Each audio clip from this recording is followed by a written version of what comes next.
Добрый вечер. Вы смотрите телеканал АТР, в эфире Прайм Мацарский. Я Юрий Мацарский. Сегодня ко мне в Прайме подключается военный аналитик журнала «Фокус» Игаль Левин. Игаль, я надеюсь, ты сейчас с нами на связи. Я тебя приветствую. Да, здравствуй, Юра. Спасибо тебе большое, что ты сегодня с нами. Спасибо большое, что ты присоединился к этому разговору. Я попросил Игаля сегодня стать гостем Прайм Мацарский для того, чтобы вместе с ним попытаться разобраться, что же стало причиной такого, не знаю, то ли яркой победы такой Талибана над афганской армией и над афганским правительством, то ли такого позорного поражения афганской армии перед Талибаном. Ну вот такое ощущение, что на самом деле афганская армия даже не принимала бой, что вот это вот наступление, которое началось где-то в середине или в конце мая и закончилось 15 августа взятием Кабула, вот оно просто было, ну, такой вот прям прямолинейный, да? Никто даже не пытался его остановить. Что же все-таки произошло? Почему так быстро пал Афганистан? Смотри, на самом деле вот сейчас появляются новые данные о том, что афганская армия, которая по заявлению Байдена вот за буквально там месяц до падения режима, которая была, по заявлению Байдена, 300 тысяч человек. Ну, там любят делить это отдельно полиция, отдельно армия. На самом деле там уровень коррупции был огромный, и армия была фактически, ну, может, 50 тысяч или 100 тысяч человек. То есть у нас были бумажные дивизии, у нас были части, которые существовали, ну, виртуально фактически. Это не что-то новое. Когда в 2014 году было большое наступление исламского государства террористов ИГИЛ, и также вот иракская армия рассыпалась, там фактически игиловцев остановили под Багдадом. Там оказалось, что тоже целые дивизии иракской армии, кстати, тоже вот созданной американцами по лекалам США, они были тоже, ну, бумажными фактически. Это были очень крупные коррупционные схемы, то есть зарплаты платили солдатам-контрактникам, ну, допустим, 2 солдатам в 2 дивизиях, но одна дивизия она существовала, а вторая дивизия была виртуальной. И деньги, которые шли этим виртуальным солдатам, они оседали в карманах коррупционеров, там, генералов и так далее. Это в Ираке.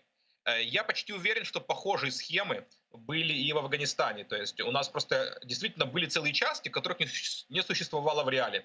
И когда там президенту Гани докладывали, что вот, мол, у нас там-то есть какие-то рубежи обороны, где стоят солдаты, на самом деле там никто не стоял.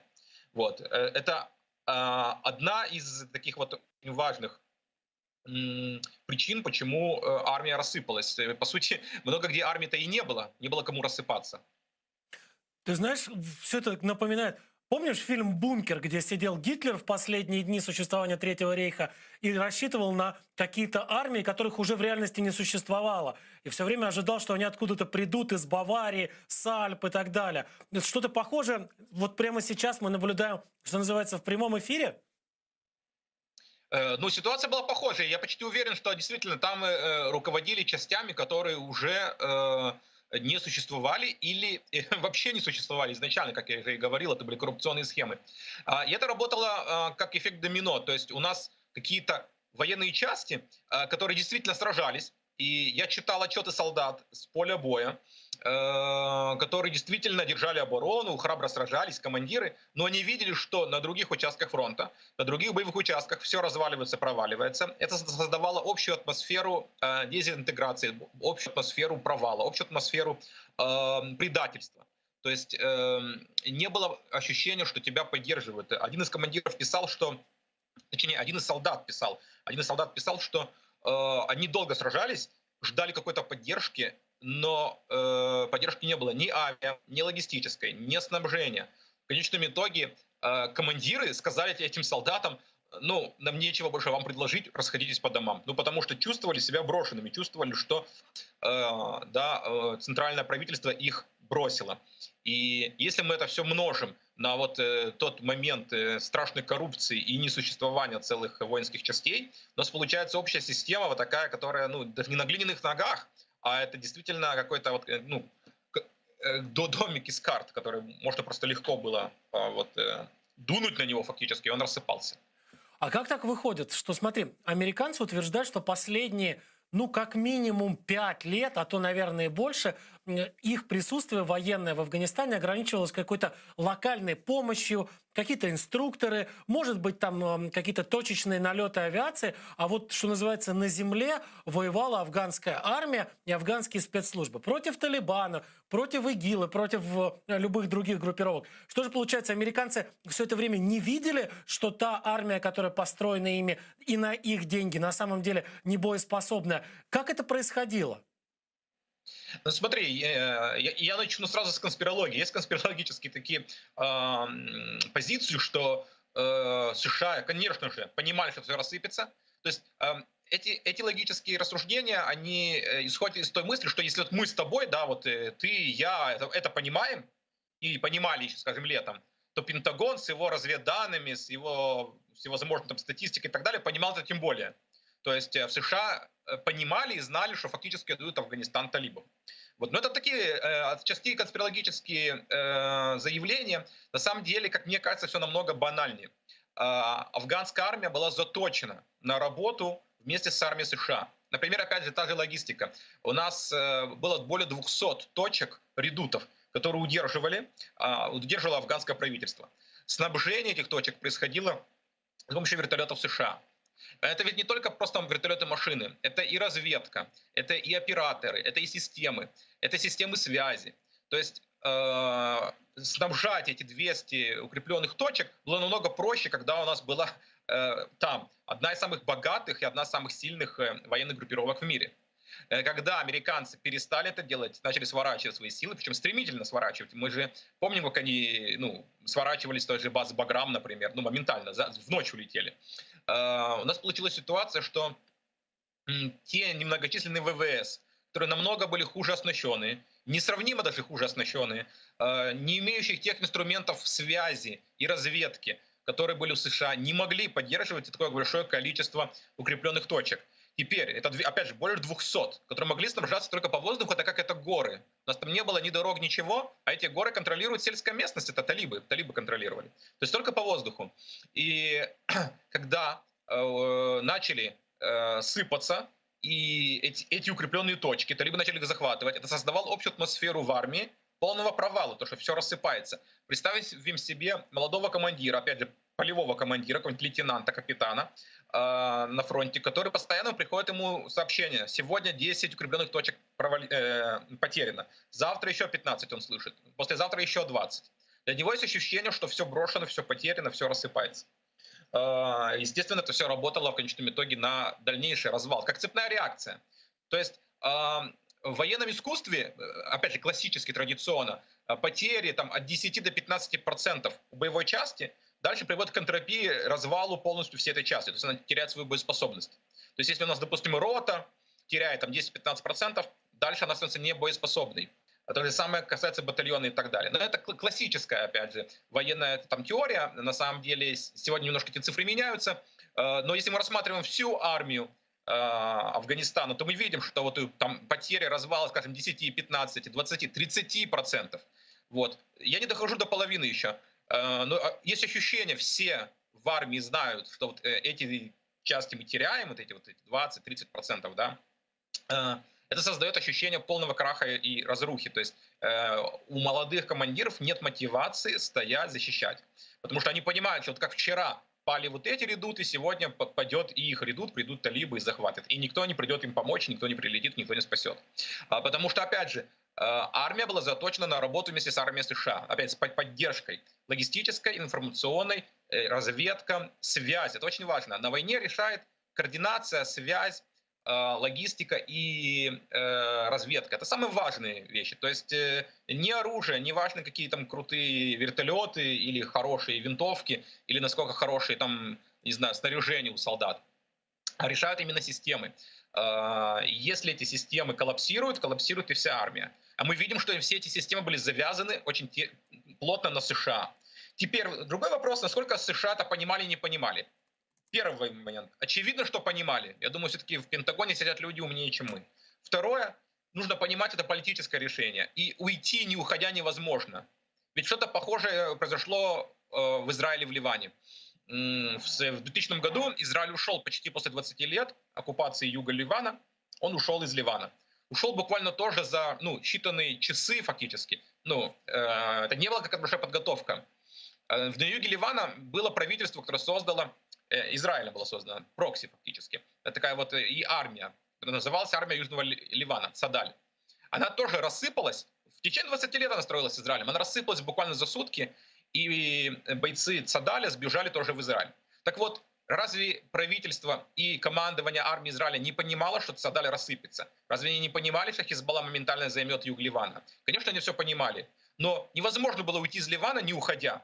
То же самое с Афганистаном. Невозможно было уйти из Афганистана, не уходя. А они понимали, что если мы уходим, то действительно тогда будет у нас коллапс армии. С другой стороны, нужно понимать, что эти люди не могли такого заявлять месяц назад открыто. То есть они не могли заявлять ни тому же президенту Гани, ни другим там, генералам афганским, элитам: мы уходим, и с вами будет все плохо. То есть вы там держитесь. То есть это даже плохо просто с точки зрения дипломатии международной плохо звучит. То есть сейчас вот Байден заявил, что эвакуация из Афганистана была блестящей, как он сказал, блестящей операцией, что-то такое он назвал и так далее. То есть намного лучше показать, что это крах, военный, неудача, правительство провалилось. Опять же, нужно смотреть на официальные формальные заявления, потому что именно формальные заявления в конечном итоге определяют политику. Байден сказал: мы дали все правительству Афганистана, они не смогли устоять. Через буквально неделю, что он говорит, или 2 недели, он говорит: операция по эвакуации была блестяще проведена. Теперь, если бы не месяц назад Пентагон и США заявили: мы уходим, а теперь берегитесь все, придет Талибан, и то, что мы там вложили огромные нереальные деньги и в правительство, и в армию, это все рассыпется, это совсем по-иначе бы звучало. Поэтому мы-то, да, мы, те, у которых нет таких обязательств дипломатических международного масштаба, можем спокойно сидеть и размышлять, и рассуждать о том, что было очевидно, что вот этот карточный домик, он рассыпется. А дипломатия международного уровня, да еще на таком уровне, да еще с такими государствами, как США, конечно же, так не работает. Там никто не мог таких вещей заявлять, тем более публично. При этом знал ли Байден по каким-то внутренним отчетам, что разведка ему докладывала? Я допускаю, что да, вполне знал.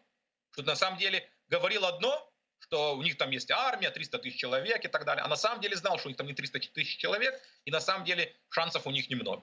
Вот, я вполне допускаю такой момент. Скажи мне, пожалуйста, ты очень важную, как мне кажется, вещь сказал, что вот если идут потери, если теряется 10% от численного состава того или иного воинского соединения, все, это соединение не боеспособно. Но ведь эти потери можно было бы предупредить. То есть, грубо говоря, если бы эти соединения афганской армии приняли бой, а защищающиеся, по большому счету, всегда в лучшем положении, чем наступающие, то можно было бы отбить атаку талибов. Но мы даже не видели, чтобы они пытались эти атаки отбивать. В чем была проблема? Это была, как, не знаю, история как с ИГИЛ, страх, перед которым шел быстрее, чем наступали эти самые игиловские отряды? Или что-то другое сковало волю защитников, сковало волю бойцов и офицеров афганской армии? На самом деле бои были. Еще в июне, например, на своем канале, который веду, выкладывал командира афганского спецназа, который в окружении храбро дерется вместе с своим отрядом. Вот, так, образцовый пример был такой как бы обороны. Просто тогда СМИ еще почти не говорили про Афганистан. Это была еще не самая горячая тема для СМИ. И родилось ощущение, что талибы начали наступать вот в конце июля и в начале августа и победили, и все рассыпалось. На самом деле там еще с весны идут боевые действия, талибы наступали, и афганская армия дралась весной. Афганская армия и спецназ в первую очередь, конечно же, дрались еще летом, в июне, например, да, и в июле еще были бои, кстати. И даже наносили удары авиацией, то есть афганской именно авиация. То есть это попытки были попытки сопротивляться, были попытки как-то бороться.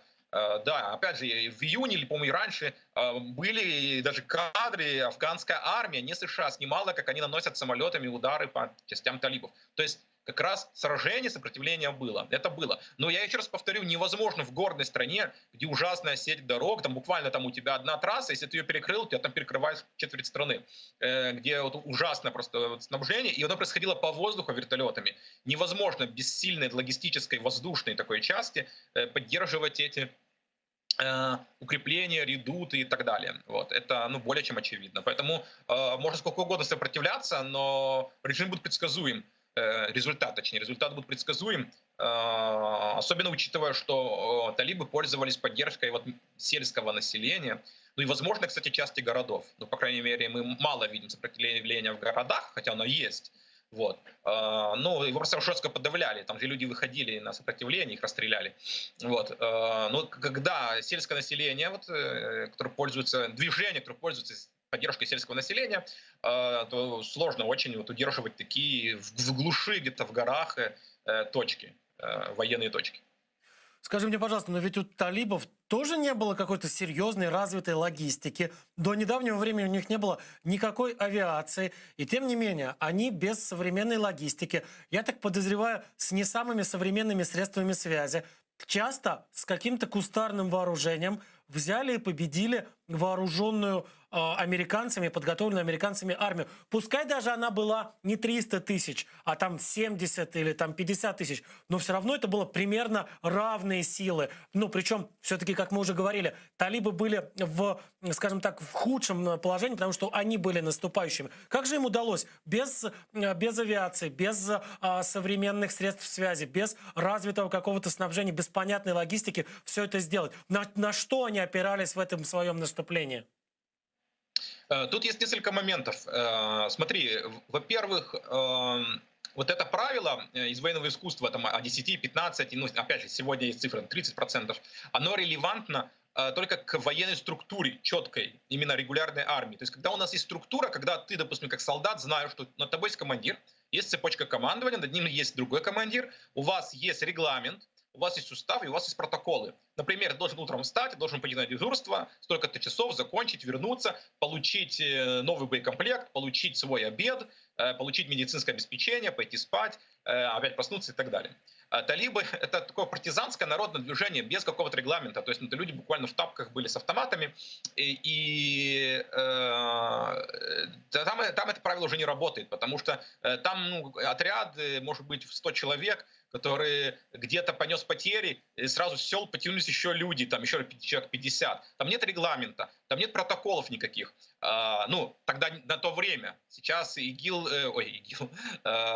талибы, талибан, они сейчас как раз приводят свою армию в такой околорегулярный вид. То есть особенно после того, как они получили все эти трофеи в Афганистане. Но на тот момент это действительно просто сельское движение. То есть это куча селян, которые просто с калашами в руках, фактически без разгрузок, без шлемов, без чего-либо, без какой-то такой не знаю, структуры ведут боевые действия. Их обеспечение — это подножный корм фактически. Их обеспечение — это поддержка сел. Если какой-то отряд провалился, они возвращаются в свои селы, где они там могут залечить свои раны, поесть, попить и так далее. То есть любые такие стихийные народные движения, которые тесно связаны в низовых народных каких-то структурах, на них не распространяется это правило. Это правило распространяется на регулярные армейские военные системы, у которых есть протоколы, по которым они работают, у которых есть структуры и жесткая цепочка командования и так далее. Это все было в афганской армии, несомненно. Это первое. Второе. Ты про связь упомянул. Я не скажу точно, но я не удивлюсь, если у талибов была отличная, хорошая связь.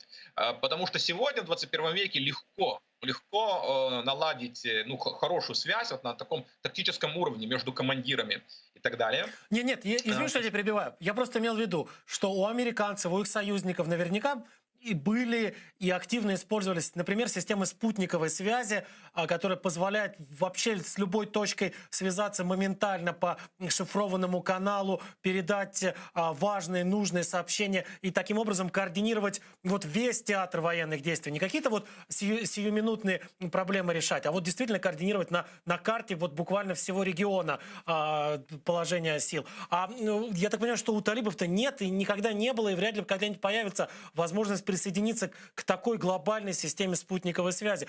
И у них наверняка, есть какие-то рации, в том числе достаточно мощные, но это все равно что-то такое сиюминутное, связывающее буквально там пару-тройку человек где-то в поле. Конечно, но я напомню, что американцы перестали поддерживать правительство Афганистана и армию с 2020 года, когда еще Трамп решил о выводе.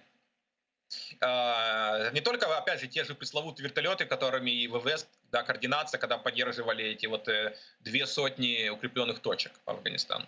Вот. Это, конечно же, и то, что ты упомянул, вся эта система, да, спутник, поддерживать афганскую армию. Это то, что я упомянул до этого. Структуры были заточены на работу вместе. Афганская армия все 20 лет выстраивалась так, что могла работать только с американцами.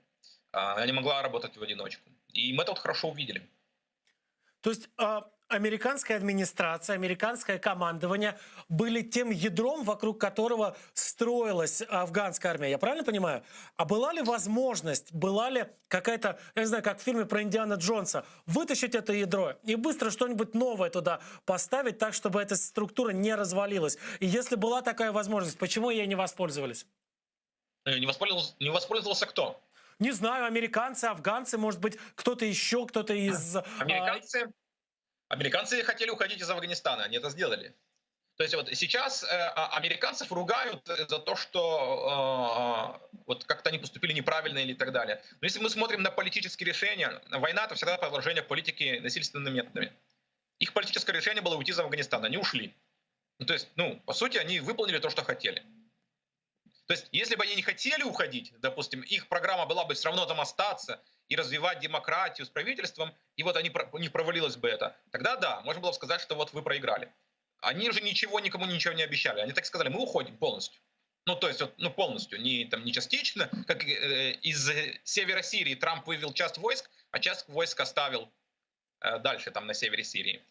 А именно полностью уходить, но полностью. А полностью обозначает, что больше ни разведки, ни поддержки, ничего. То есть, поэтому мне трудно представить себе, что тут можно было вместо американцев поставить. Кого? Кого могли позвать сюда американцы?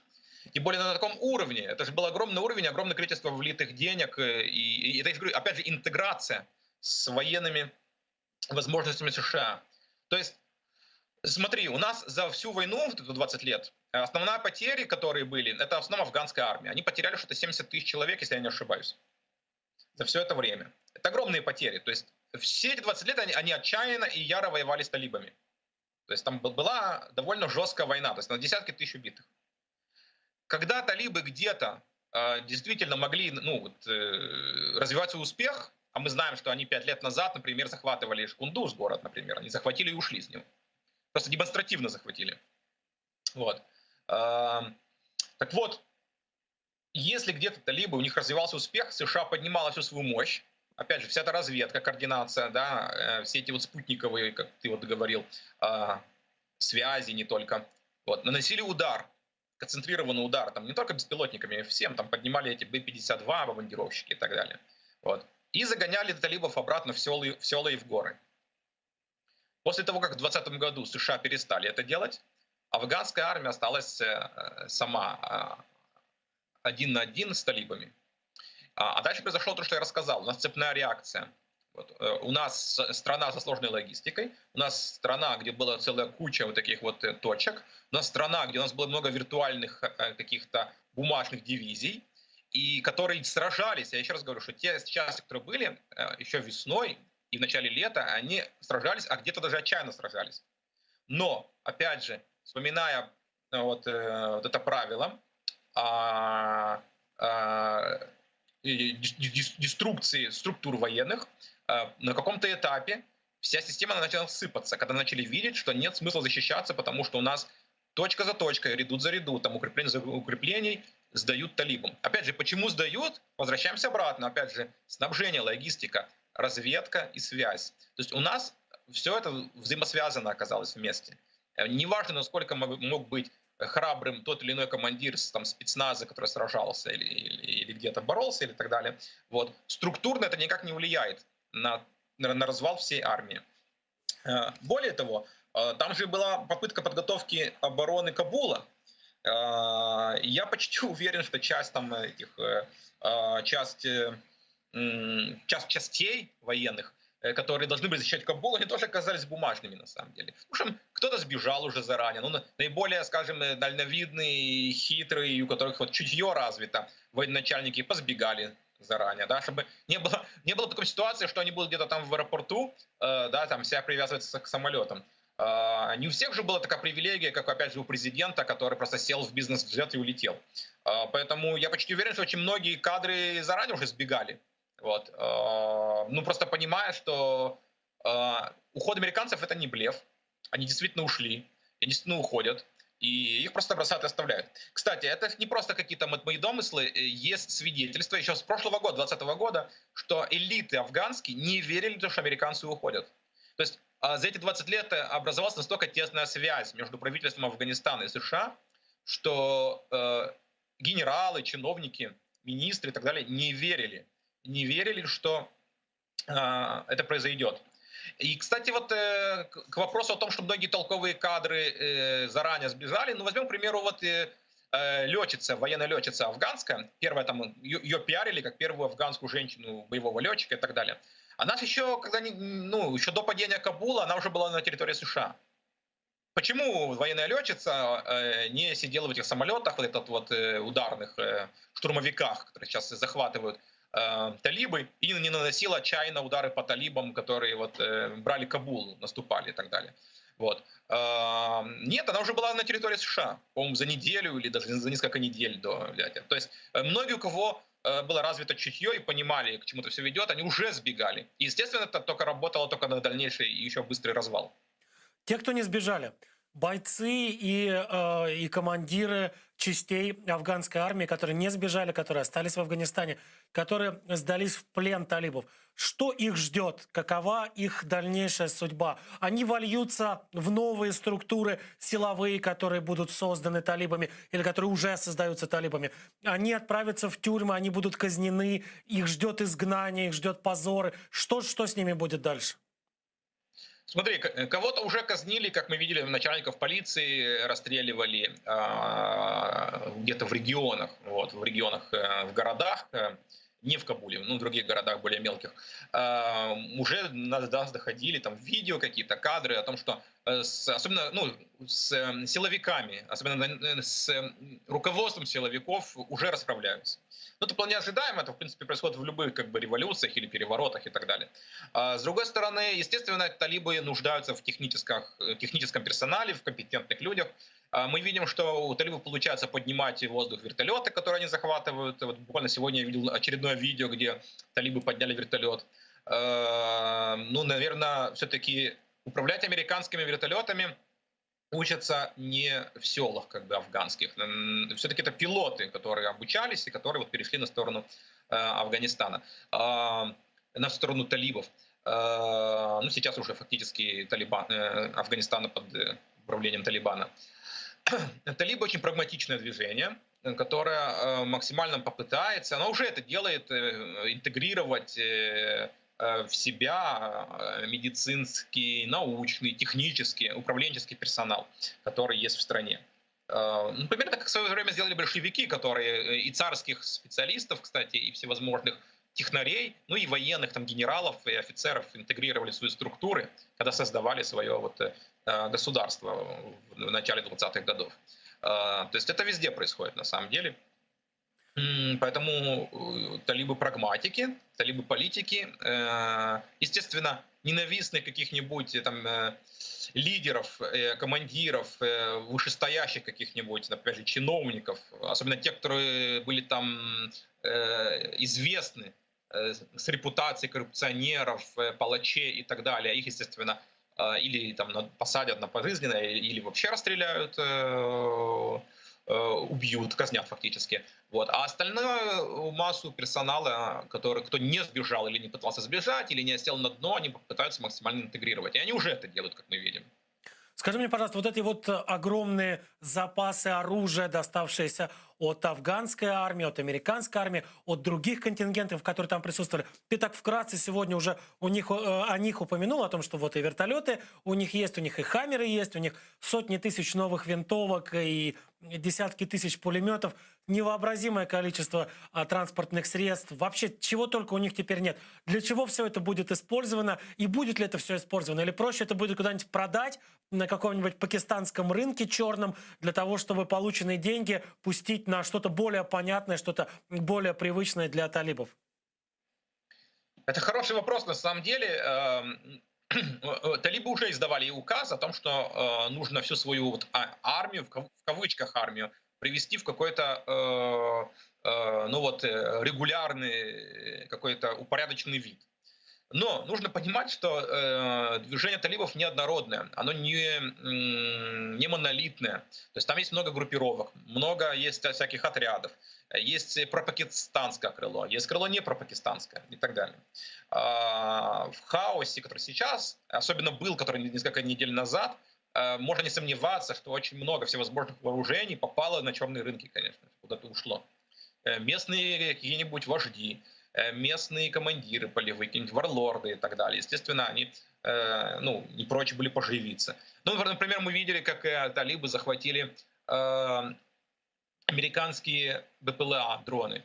Ну, вот в разобранном виде в разобранном виде. Они куда-то их увезли. Куда они их увезли? Они их увезли изучать, поднимать воздух, продавать и так далее. Непонятно. Но очевидно то, что в хаосе действительно будут те, кто попытаются на этом всем нажиться. Куда эти деньги пойдут, самому Талибану или в карманы опять каких-нибудь варлордов и так далее, это тоже уже отдельный хороший вопрос. По крайней мере, пока мы не видели, чтобы это оружие где-то засветилось. Как мы поймем о том, что оно ушло на черный рынок? Когда мы увидим это оружие в каких-то абсолютно непредсказуемых местах. Ну, как, например, когда у нас была война в Ливии, когда свергали Каддафи, 10 лет назад, больше даже уже. 10 лет назад это было. Да, 10 лет назад. 10 лет назад. То мы буквально через месяц или два увидели оружие уникальное. Я сейчас точно не помню, это бельгийская или французская винтовка в руках хамасов в секторе Газа. Теперь оно могло попасть только из Ливии, потому что оно было только на вооружении армии Каддафи, которая рассыпалась. То есть мы видим, что это оружие, оно ушло не в новые структуры какие-то там, которые воевали вот в гражданской войне в Ливии, а оно ушло черным рынком по подземным туннелям в сектор Газа, в руки Хамас.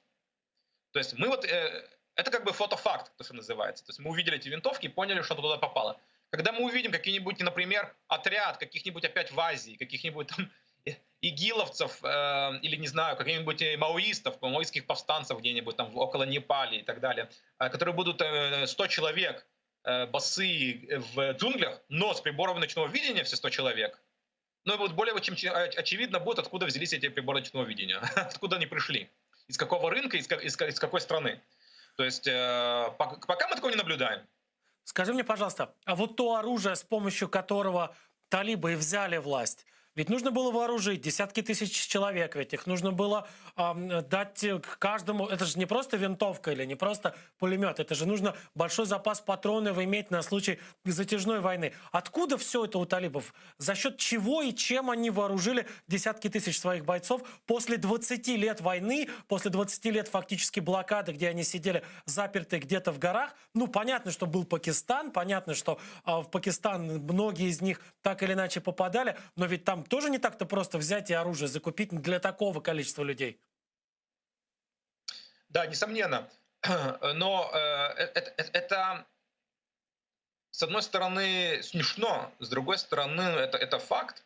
И как раз именно этот момент, который сейчас озвучил, он во многом подогревает эти вопросы, а как же эти люди смогли победить регулярную армию.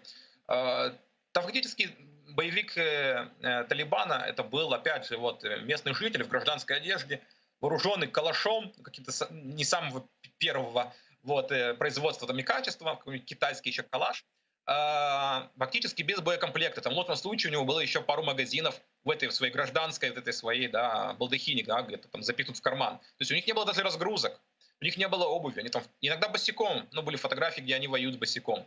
То есть как раз-таки с точки зрения снабжения, вот, все было максимально минималистично и примитивно. Ну, вот максимально, сколько это можно. Ну, более максимально просто голыми воевать уже. То есть никаких защитных у них средств не было, ничего. Ну, там есть эти опять фотографии афганского спецназа, так называемого, но это, ну, это же капля в море. То есть это там какой-то там отряд из 100 человек, которые больше для пиара использовали там, на фотках. При этом, ну, опять же, сами талибы это просто, опять же, местный житель в гражданской одежде полностью, без никакого военного обмундирования, с калашом в руках. И мы видим, что во время их вот этого блица они не использовали артиллерии.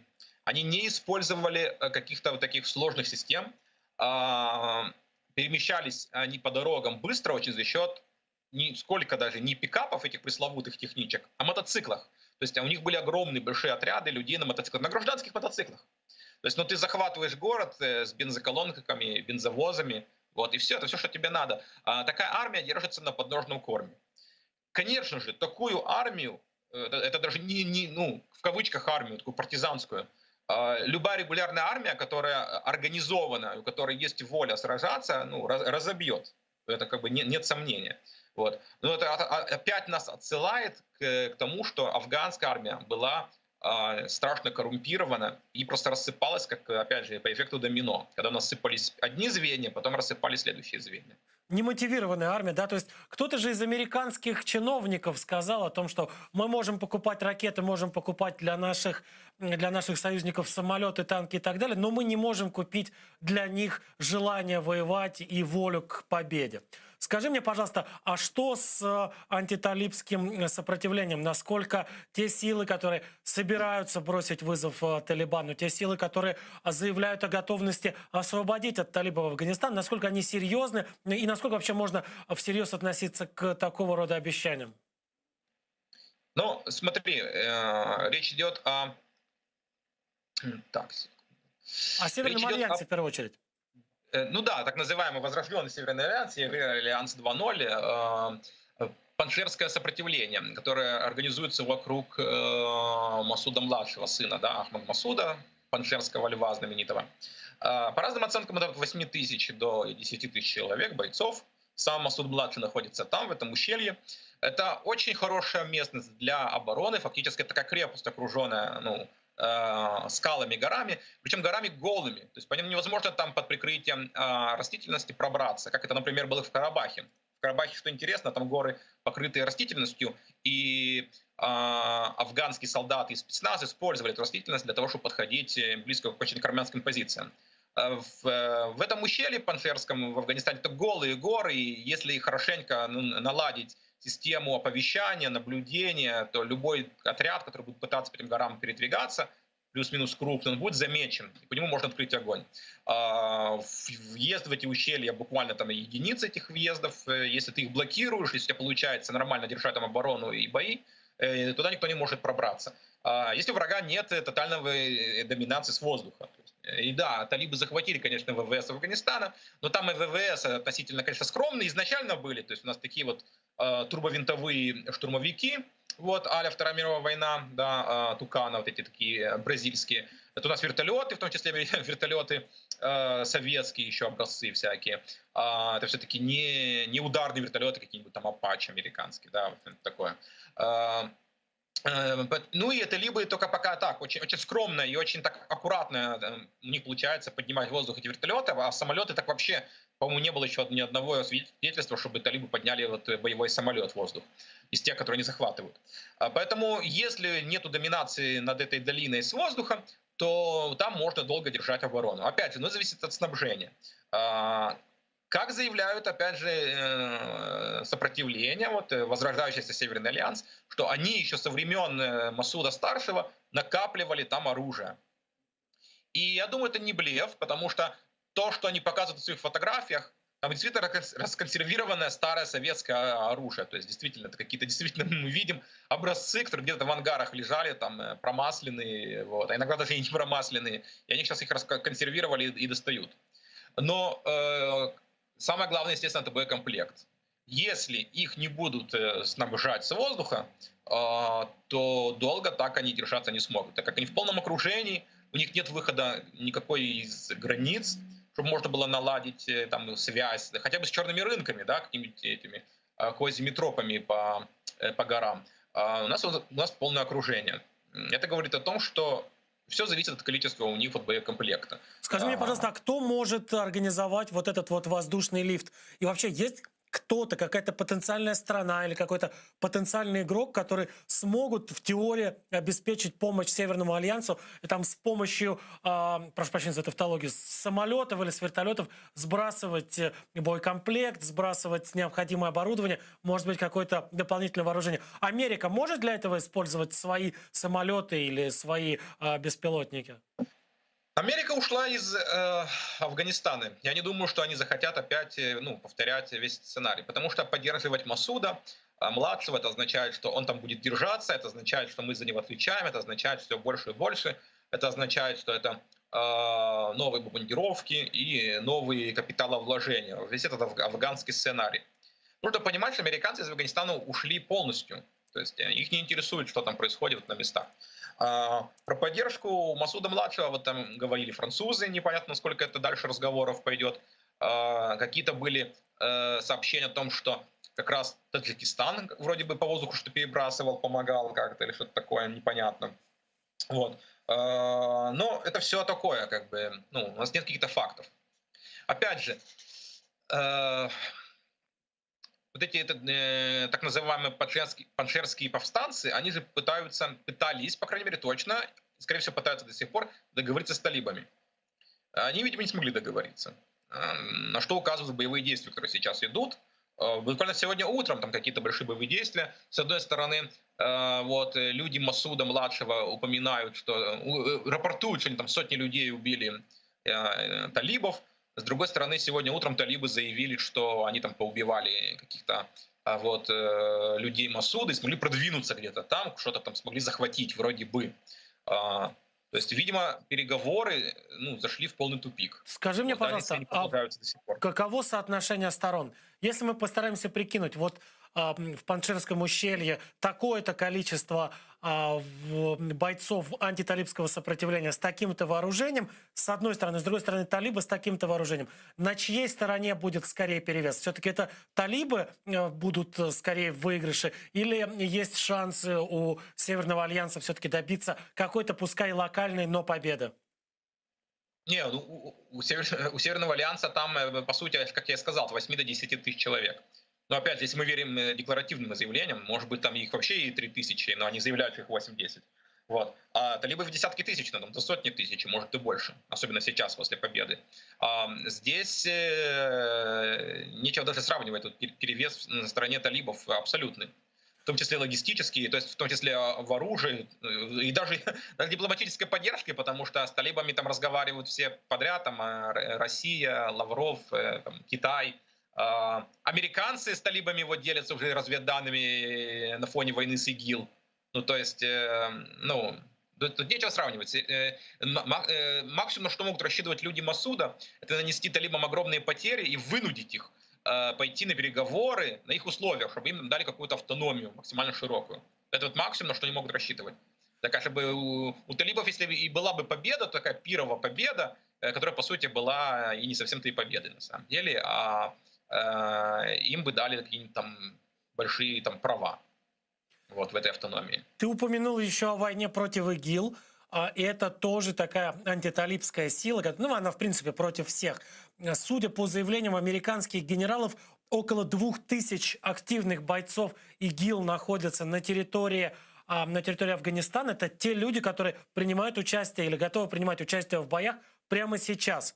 Скажи мне, пожалуйста, насколько большую опасность они представляют для режима талибов и какую войну они в принципе в состоянии вести, если их всего 2000, а талибов, как мы понимаем, десятки, а может быть уже и сотни тысяч человек? Исламское государство в Афганистане может вести только террористическую войну этими силами, которые есть. И мы это видим, например, по терактам в Кабуле, которые были. Да, терроризм что это такое? Это у нас нападение на гражданские объекты с целью максимально нанести максимальное количество убийств или угрозы убийствами с целью политических каких-то своих там заявлений, дивидендов. Поэтому теракты, которые были в Кабуле, это не последние, они будут еще. Исламскому государству важно будет показать несостоятельность талибской власти новой. Смотрите, Талибан пришел за место американцев. Они позиционируют себя как строителями нового Афганистана. А мы сейчас покажем, что это не так. Мы сейчас покажем, что здесь в стране хаос, в стране все плохо. Они ничего не контролируют, они ничего не могут удерживать, они ничего не могут решать. То есть это самое главное, что нужно показать игиловцам для того, чтобы вербовать новых сторонников. Нужно понимать такую вещь, что талибы, в первую очередь, это сельское движение. Они легко находят общий язык с селянами. Они родились там и там были, оттуда пришли. То есть они всегда приходили в города. Ну, несмотря на то, что у них были ячейки в городах, конечно же, но в целом они приходили в города. В то время как ИГИЛ все-таки городское движение, у них большое количество сторонников в городах. Они движение такое космополитичное, универсалистское, то есть они не зациклены на границах Афганистана только. Вот, они всегда рассчитывают на других людей, ну и всегда ИГИЛ рассчитывал на них, на других людей, и они очень легко находят язык как раз с городским населением, с озлобленным, там, с молодежью, вот, с беднотой и так далее, которых можно к себе завербовать, которых можно к себе привлечь. Чтобы их привлечь, нужно, чтобы в стране было плохо. То есть, когда в стране плохо, люди идут в радикалы. То есть это очень простая, на самом деле, очень простой рецепт. Поэтому ИГИЛ очень важно делать, чтобы в Афганистане было плохо. Для этого делаются теракты. Будет плохо, люди будут идти к радикалам. Те радикалы, которые смогут себе привлечь, например, ИГИЛ, будут получать новые кадры к себе. Раньше были радикалами талибы, и люди шли к ним. Теперь талибы стали властью. Теперь ситуация кардинально изменилась, и теперь с главными радикалами стали игиловцы. У них, кстати, вот этот, если мы сейчас понимаем, что 2000 человек у них активных бойцов, а мобилизационный ресурс, ну, я понимаю, что это очень условно, но тем не менее, мы можем представить, какое количество людей готовы будут в ближайшее время присоединиться к ИГИЛу на территории Афганистана. На что может рассчитывать ИГИЛ в Афганистане? Какая у него там задача минимум и задача максимум? Самое интересное, что ИГИЛ никогда не разделял задачу минимум и максимум. Всегда, везде, там, где... Ну, это такое правило у исламского государства, вот, группировки так называемого, что там, где мы приходим, там нужно сразу налаживать жизнь по законам шариата и правилам вот, исламского государства. То есть вот, даже если твой вилаят, там, буквально это там 1,5 села, ты уже должен жить и регулировать и налаживать всю жизнь так, как будто у тебя была бы вся Сирия под твоей властью. Вот. Это очень эффективная система, на самом деле, подход такой. То есть у них нет программы минимум-максимум, у них программа изначально максимум, и она изначально только так и выстраивается. Суть в том, что мы не можем понимать про это количество людей, и мы не можем знать, у нас нет никаких данных. То есть у нас может быть 100 человек, которые будут террористы, у нас может быть 1000 человек там, с симпатиками какими-то. То есть, ну, в каком-нибудь там районе, да, в городе небольшом. То есть, ну, это абсолютно очень такие плавающие цифры и очень спекулятивные. Вот. Но да, у нас действительно есть несколько тысяч именно боевиков, именно активистов, назовем это так, вот, исламского государства. А сколько у них еще симпатиков, сколько есть колеблющихся, сколько будет тех, которые потеряли очень многое, озлоблены на талибов и сейчас готовы пойти в ИГИЛ. Смотри, в Ираке в ИГИЛ пошли, например, бывшие военные режима Саддама Хусейна, которые были озлоблены за то, что они потеряли все. Почему то же самое не может случиться сейчас в Афганистане, что многие специалисты, технари, чиновники, генералы, которые тоже потеряют все, из-за кого? Из-за талибов, не пойдут, например, к ИГИЛ, как к самым радикальным нарушителям статуса кво. Ведь в чем так симпатичен ИГИЛ для многих людей? Чем так привлекает ИГИЛ? Тем, что это самая бескомпромиссная группировка, которая готова нарушать статус-кво. И это группировка, которая развязывает тебе руки для мести максимально. То есть если ты хочешь мстить, например, за погибшую семью, за разрушенное родное село, просто за то, что карьеру тебе вот, угробили. Да? Ты 20 лет выстраивал себе карьеру как чиновник, да? А вот взяли, тебе все угробили.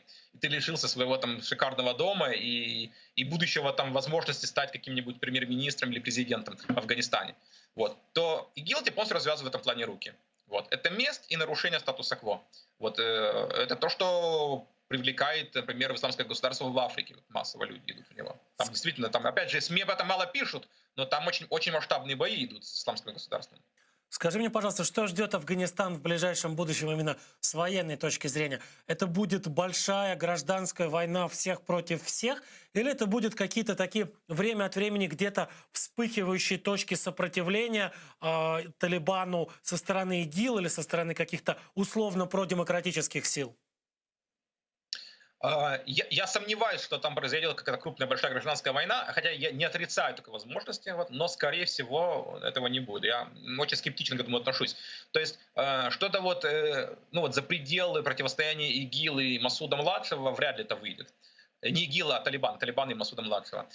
Вместе с тем ИГИЛ действительно продолжит дальше террористические акты. Но до такого уровня, чтобы захватить территории, прямо от большие, там, не знаю, даже городок захватить, и бодаться за контроль над этими территориями опять же, какие-то центры прямо локальные, да, вот такие областные центры. Бодаться с Талибаном, вот вряд ли такое будет. То есть нас ожидает вот много нестабильности, нас ожидает терроризм, рост терроризма кардинально, больше и выше, чем это было. И как я уже сказал, оружие, это с одной стороны у нас будет устаканивание и превращение вот этих всех иррегулярных отрядов талибов в регулярную армию, экипированную, вооруженную. С другой стороны, нужно ожидать у всяких группировок там где-нибудь в Азии и в Африке, возможно, в том числе, резко появление каких-нибудь приборов ночного видения, а может быть даже и беспилотников, которые, опять же, через черные рынки туда попадут. А на близлежащие страны, на Центральную Азию, как повлияет произошедшее уже в Афганистане и то, что может произойти в ближайшем времени? Ну, грубо говоря, не перекинется ли волна насилия за границы Афганистана и не покатится ли она по соседним государствам? Если сам Афганистан не вспыхнет, как мы до этого говорили про вопрос о гражданской войне, то я очень сомневаюсь, вряд ли.